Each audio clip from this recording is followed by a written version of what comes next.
The IRS knows exactly where $450 billion goes every year, can track it, can document it, can prove it's leaving the tax system, and can do absolutely nothing to stop it because it's legal, completely legal. Written directly into the Internal Revenue Code, $450 billion annually. That's more than the entire federal education budget, more than NASA and the EPA combined, more than we spend on veterans' benefits.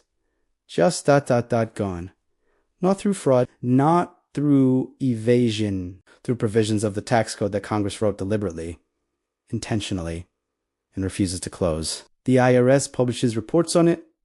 The Congressional Budget Office tracks it. The Treasury Department estimates it. They call them tax expenditures. Loopholes that cost revenue but serve policy goals. Except the policy goals serve the wealthy, exclusively, systematically, permanently.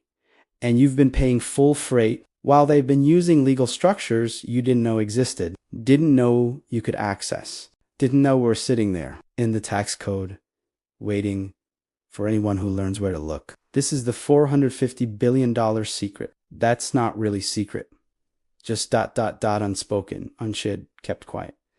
Because the people who benefit don't want you to know, don't want you asking, don't want you structuring your wealth ... the same way they do. But you're about to learn every method, every strategy, every completely legal way that $450 billion flows past the IRS every single year, while they watch and can't do anything except publish reports that nobody reads until now. The biggest single method is the 1031 exchange. Real estate investors know it, use it constantly. It's section 1031 of the tax code, the like-kind exchange. If you own investment property and sell it, you normally pay capital gains tax. 23.8% federal plus state taxes on all the profit. But section 1031 says, if you reinvest the proceeds into another property within 180 days, you can defer the tax indefinitely, forever. You can keep exchanging property after property, never paying tax. Buy a rental for $200,000, hold 10 years, sell for $500,000, normally owe $71,400 in federal tax, but do a 1031 exchange, buy another property for $500,000 or more, owe zero tax. Hold that one sell for $1 million. Exchange again, still zero tax. Do this your entire life. Building a real estate empire, never paying capital gains. And when you die, the property gets a step up in basis. Your heirs inherit at current market value. The accumulated gains ... disappear. Completely, no tax ever paid. On decades of appreciation, this costs the government $100 billion annually. According to Congressional Budget Office estimates, $100 billion, and it's completely legal. Been in the tax code since 1921, originally for farmers exchanging land and livestock, now used by real estate investors to build wealth, tax-free generationally, while wage earners ... pay tax on every dollar every year with no deferral, no exchange, no escape. The step up in basis is even more profound. It's the most powerful wealth transfer mechanism in the tax code, and it costs $41 billion annually. Here's how it works. You buy stock for $10. It grows to $10 million over your lifetime. You never sell, never pay capital gains tax. When you die ... your heirs inherit the stock at a stepped up basis. The new basis is $10 million, the fair market value at death. If they sell immediately ... they owe zero tax because there's no gain. The entire $9,990,000 of appreciation is erased for tax purposes, disappeared, never taxed, ever. This applies to everything. Stocks, real estate, art, businesses, any appreciated asset. The wealthy know this. Structure around it. Be borrowed eye strategy. Buy assets that appreciate, borrow against them during life. Live on the loans. never sell, never trigger capital gains, die holding everything, heirs inherit with stepped up basis, sell immediately, pay zero tax. Loans get paid from estate, wealth transfers clean, tax never collected. The Walton family used this, transferred $600 billion across generations, paid almost no capital gains tax. Mars family, Koch family, every dynastic fortune uses step up in basis to preserve wealth across centuries, while working families inherit modest homes, pay estate tax if over the exemption, and get no meaningful stuff because they don't own appreciated assets, don't have the wealth to benefit from the loophole that was written for them. If you're starting to see that the tax code isn't neutral, that it's designed to benefit asset owners over wage earners, that $450 billion flows through these structures annually, then you need to understand what else exists. Subscribe now, because opportunity zones, qualified small business stock, charitable remainder trusts, installment sales, each one a legal method to defer or eliminate taxes completely, if you know they exist, if you structure correctly, if you use them, like the wealthy do. The knowledge you're gaining right now might change your financial future, might show you paths you didn't know existed, might reveal that the gap between rich and poor isn't just income, it's information, it's structure, it's knowing what's legal and using it before it's too late, before you've paid full freight on wealth that could have been preserved, protected, transferred, tax-free, or nearly so. If only you'd known that these methods existed, that they're available, that they're waiting for you. Opportunity zones came in 2017, part of the Tax Cuts and Jobs Act. They're designated low-income census tracts where you can invest capital gains and get tax benefits, massive benefits. If you have a capital gain from anything, stocks, real estate, a business, you can invest that gain in an opportunity zone fund. The tax on the original gain is deferred until or when you sell the fund, whichever is earlier. If you hold the opportunity zone investment for 5 years, you get a 10% reduction in the original gain. Hold 7 years, 15% reduction. But here's the real benefit. If you hold the opportunity zone investment for 10 years or more, any gains from the opportunity zone investment itself are completely tax-free. Zero federal tax. You can turn 1 million in capital gains into 10 million and pay zero tax on the 9 million gain. If you structure correctly, hold 10 years and invest in designated zones. The program has attracted over $75 billion in investment, costs the government approximately $15 billion annually in foregone revenue, and it's permanent, no expiration date.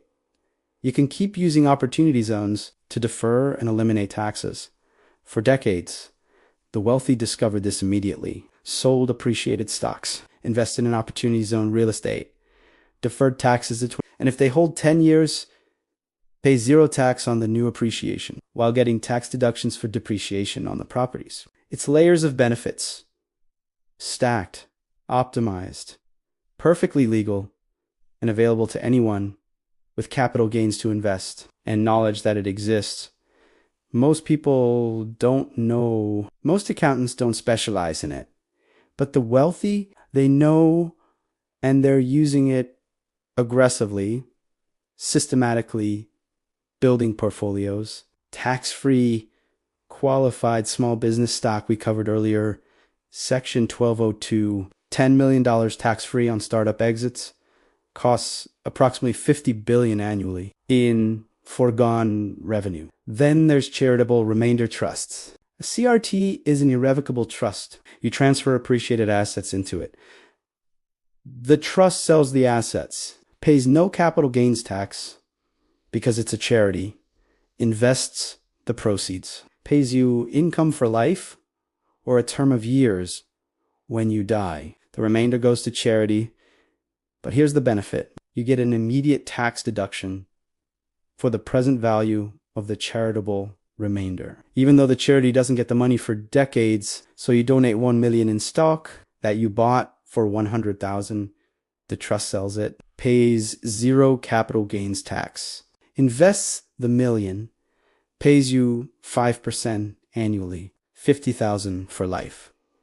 When you die, the remainder goes to charity, but immediately you get maybe a $300,000 tax deduction. Savis Yuan, $111,000 in taxes at 37% rate. You avoided $238,000 in capital gains tax, got $111,000 in deductions. Total benefit, $349,000. Plus, you receive income for life from the full million, not reduced by taxes. The charity gets the remainder eventually, but you've benefited enormously. This costs the Treasury approximately $84 billion annually in deferred capital gains taxes and income tax deductions, all completely legal. If you have appreciated assets, don't need immediate liquidity, and want to benefit from the structure. That's been in the tax code since 1960. Installment sales are another method.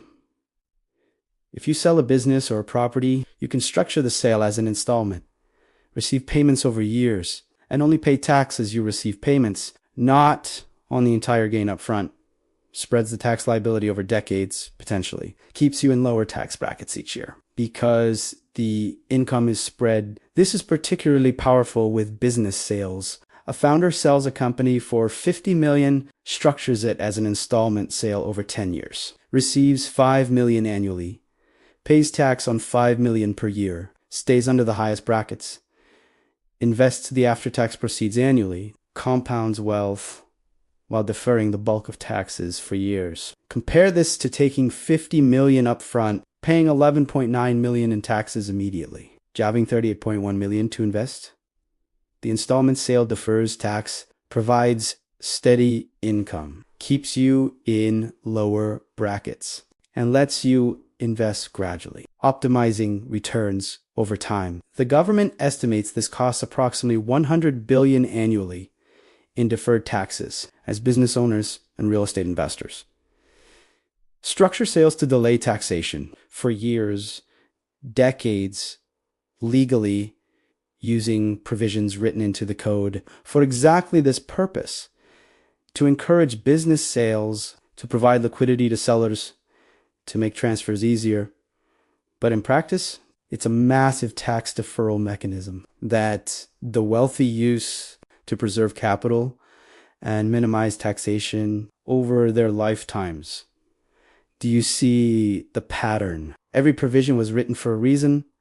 A policy goal supports small business, encourage real estate investment, promote charitable giving, incentivize investment in low-income areas. Each sounds noble, reasonable, beneficial for society, but each creates a tax benefit that disproportionately helps the wealthy because they have the assets, the capital gains, the investments to take advantage. A teacher earning $60,000 has no capital gains to invest in opportunity zones, no real estate's a 1031 exchange, no millions to put in charitable trusts, no business to sell on installment, pays full HE on every dollar with standard deduction. Maybe some retirement contributions, but new access to the $450 billion in benefits that flow to those with wealth, those with assets, those with accountants and attorneys who know these provisions exist and structure everything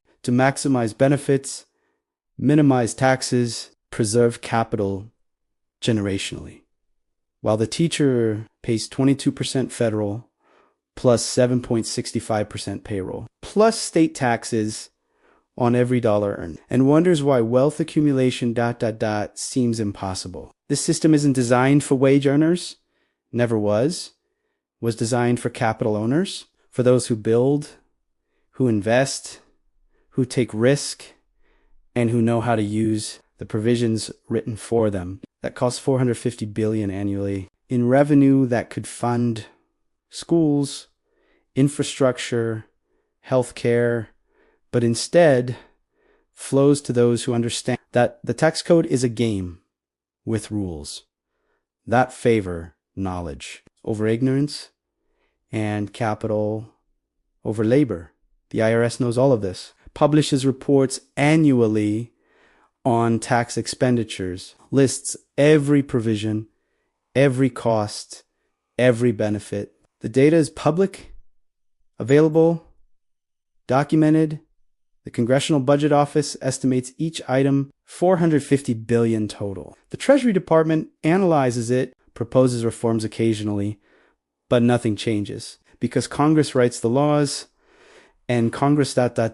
is influenced by those who benefit. Campaign contributions flow from real estate developers who use 1031 exchanges, from tech founders who use QSBs from wealthy donors, who use charitable trusts, from business owners who use installment sales. They fund campaigns.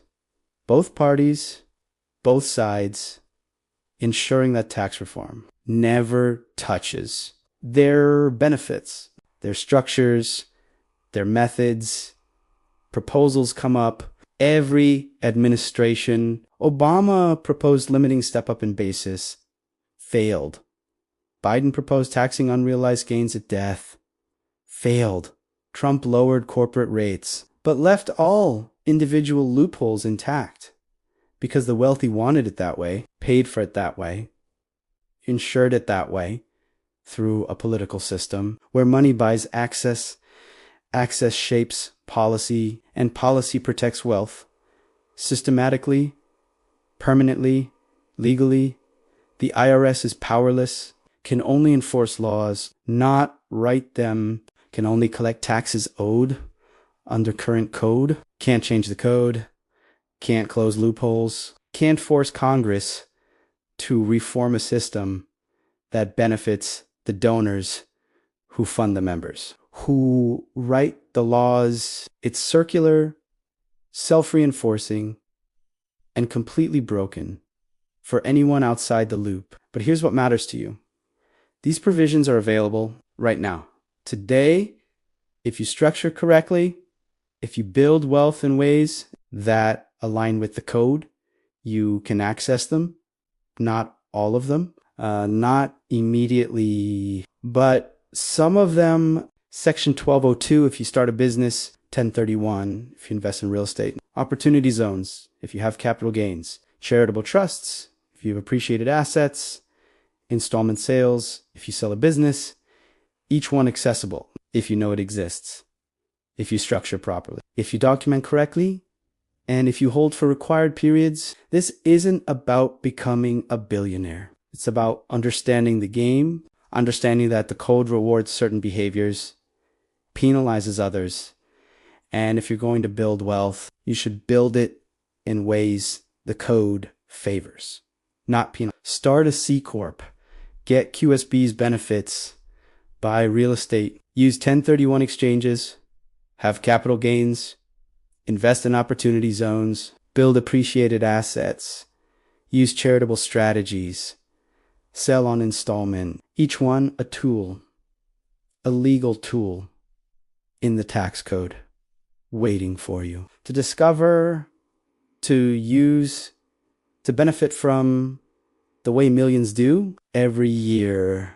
While $450 billion flows past the IRS, past collection, past taxation, into the hands of those who know that the system was designed this way and always will be.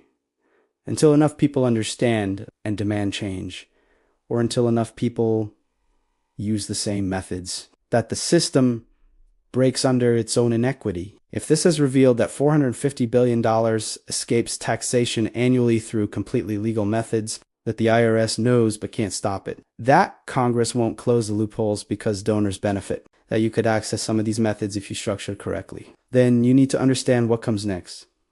Subscribe now, because the next investigation reveals the offshore structures, the trusts in South Dakota, the Delaware LLCs, the methods that go beyond the tax code into legal structures that hide wealth, protect assets, and operate in shadows. Even deeper than this was the legal loopholes written in law. available to all. The next level is the truly hidden, the completely opaque. The structures only the ultra wealthy know, and their attorneys won't discuss, because that knowledge is the final advantage, the ultimate protection. The difference between wealth that's visible and wealth that's untouchable.